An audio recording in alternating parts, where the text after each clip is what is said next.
What if you were the chosen one? What if you were the one destined to change everything? That your life isn't like everyone else's, that your purpose is something more important, something more profound. That you're part of a prophecy destined to come true, destined to change everything. These are the characteristics we commonly associate with the idea of the chosen one. It's an idea that resonates deeply with the majority of people. But why? We see it all the time in the movies and in literature. Dune Part 2 is the most recent example of this. We see Paul Atreides ascend and embrace his role as a Kwisatz Haderach, a prophesied messianic figure brought around by the Bene Gesserit sisterhood's breeding program. But that's not all. Among the Fremen on Arrakis, he is also considered the Lisan al-Gaib, or the voice from the outer world. This is a messianic figure in Fremen legend, prophesied to lead them to freedom and transform Arrakis into something akin to Earth, with plants, life, and water, or in other words, paradise, as said by Paul himself. Paul is also identified as the Mahdi, a term borrowed from Islamic eschatology, referring to the prophesied Redeemer who will lead humanity to a just society before the end of the world. We see Paul resist his visions for the majority of both Dune Part 1 and Part 2, but in the end he succumbs to what is clearly his destiny. Depending on the point of view you take on the movie and the universe of Dune, Paul is the chosen one, destined to walk the golden path as we see it in the movie. On the other hand, you could say Paul's destiny is a result of careful manipulation and mass psychosis by the Bene Gesserit, carefully guiding Paul's every step forward.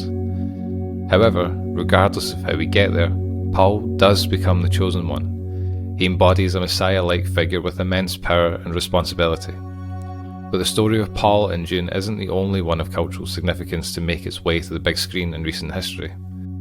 In one of my favourite movies of all time, The Matrix sees Neo, the One, embark on a journey of uncovering the real world and his place in it as the person destined to end the war between the humans and the machines. Of course, there is skepticism. Only Morpheus and his followers believe Neo is the chosen one. Most of the other humans in the real world find this hard to come to terms with. Unlike Dune, The Matrix is more about Neo discovering who he is and less about simply fulfilling a prophecy. Neo carries a lot of doubt throughout the majority of the first movie, unsure if he actually is what Morpheus claims him to be. But by the end of the first movie, we see Neo resurrected after being killed by Smith and accept his fate as the chosen one. He starts to believe in the prophecy, lets go of everything holding him back, and transcends himself. He becomes the one, destined to change everything. But this doesn't end at Neo. In Harry Potter, Harry is known as the boy who lived, marked by prophecy to be the one to defeat Voldemort. We see Harry grow and discover his identity. We see him confront his past, his prophecy, and what it all really means. And we see him sacrifice himself for what he believes is the greater good. And while he might have not known it at the time, his sacrifice rids him of the part of Voldemort living inside of him, and he is then resurrected to be triumphant, fulfilling his destiny as defeating Voldemort. He proves the prophecy was real, and he was indeed the chosen one. But once again, this doesn't just end at Harry. In Star Wars, the story of Anakin is probably the most blatant example of the chosen one. Prior to Anakin's ascension, the prophecy states, "A chosen one shall come, born of no father, and through him will the ultimate balance in the Force be restored." It was believed the chosen one would bring an end to the Sith and restore harmony to the Force. Anakin had a mysterious birth, with no biological father. To the Jedi, he had all the characteristics of the Chosen One, and he was believed to be a force for good. But this brings me to the key point of the arc of the Chosen One, and something all these stories have in common: suffering. In Dune, Messiah, we see Paul become a much darker and destructive figure while suffering the consequences and pain of killing 68 billion people. His story is a cautionary tale about Messiah-like figures and how no good can come of them. In The Matrix, we see Neo go blind and have to sacrifice himself to end the war between humans and the machines. He ends the war, but not in the way he and those who prophesied his existence thought. And I'm not counting the fourth movie as canon. In my eyes, Neo died at the end of that third movie. In the Harry Potter series, as Harry gets older, he has to wrestle with the fact that Voldemort is a part of him, and they have more in common than he once thought. Harry suffers, but by the end of the series it's somewhat justified and understood. Neither does he lose himself to the darkness within. he does come out triumphant. In Star Wars, Anakin loses himself to the dark side out of fear his visions would come true if he didn't do what Palpatine said. His character arc is marked by pain, tragedy, and suffering, but he does find redemption in the end and eventually brings balance to the Force by killing Palpatine. He fulfills the prophecy, but like Neo, this didn't happen in the way everyone expected. All of them fulfill the prophecy as the chosen one, but it comes with a cost, it comes with suffering, and it comes with pain. But getting back to the deeper question posed at the beginning of this video, why do these stories resonate so deeply with us? Because the idea of the chosen one doesn't just manifest itself in movies, we can also find clear examples of it in religion. The motif of the chosen one is deeply ingrained in various religious traditions, manifesting in narratives that often serve to guide, inspire, or provide a foundation for the beliefs and practices of their followers. Here's a more detailed exploration of how the idea of the one appears in some major religions. In Christianity, Jesus Christ is considered the chosen one, fulfilling Old Testament prophecies as the Messiah who would save humanity from sin. His life, death, and resurrection are central to Christian faith, embodying the ultimate act of sacrifice and redemption.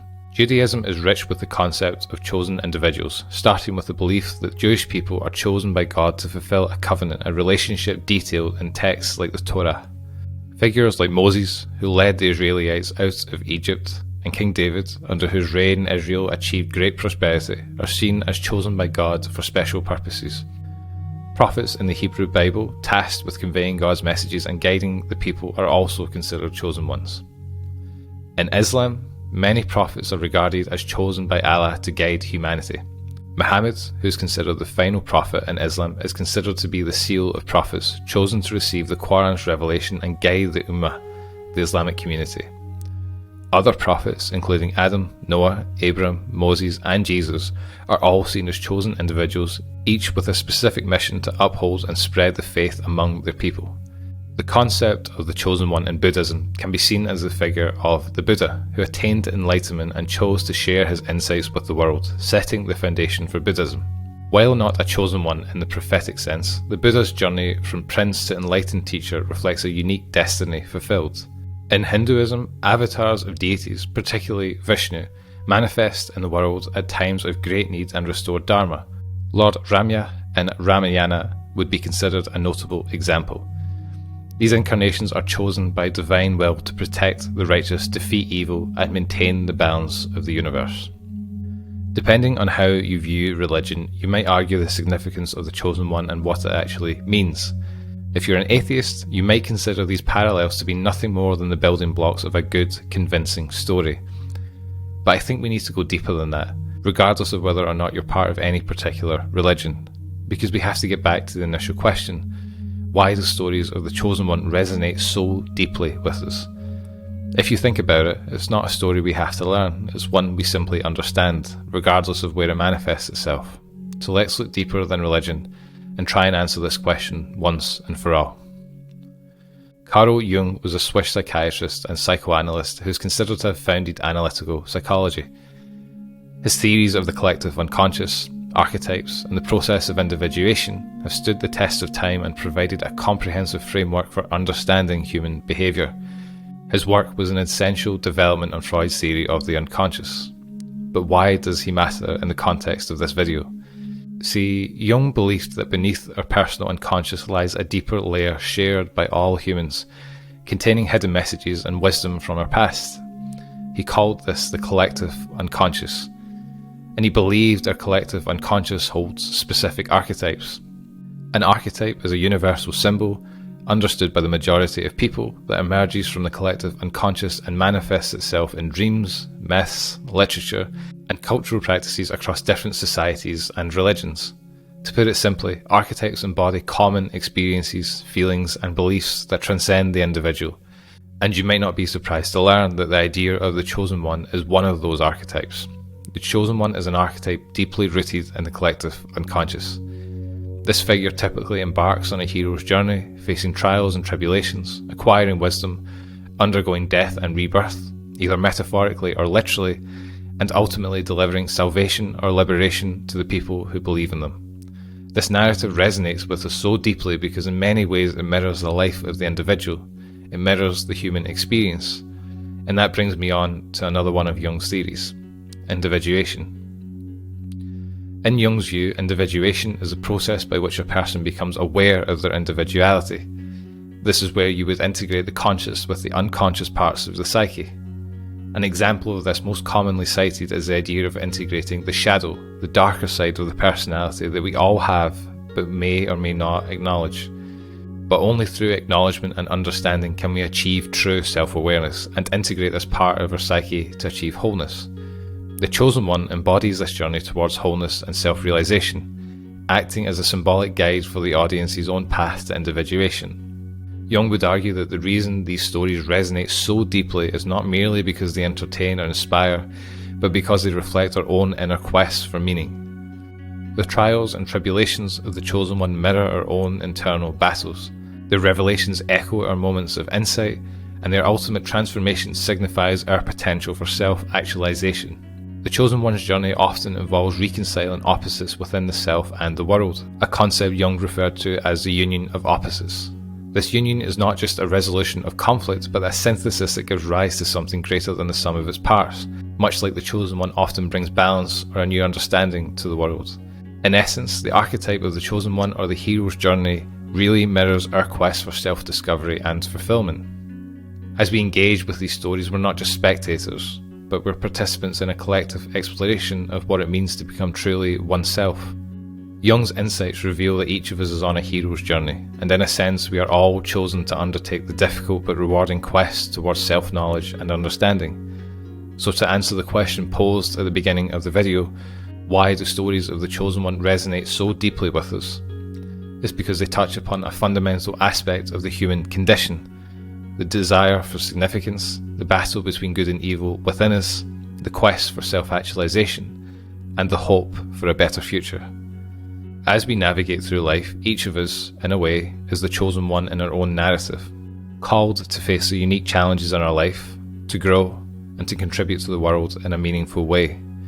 The power of the Chosen One story lies not just in the escapism, but its call to each of us to recognise our potential for heroism in the ordinary, to embrace our journey with courage, and to play our part in the ongoing story of humanity. It's not to suggest any of us will be able to stop bullets like Neo or wield a lightsaber like Anakin, but it does mean we can seek more responsibility, purpose, and ambition in our own lives. In conclusion, the archetype of the Chosen One transcends culture, time, and religion, tapping into the universal quest for meaning and the inherent potential for greatness within us all.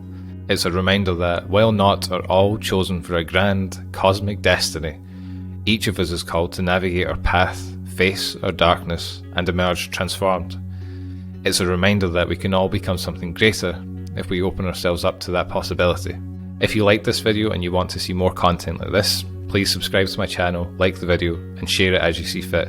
I'm looking forward to making much more content like this, exploring different topics and drawing different parallels from different parts of our culture. Thank you, and I'll see you in the next one.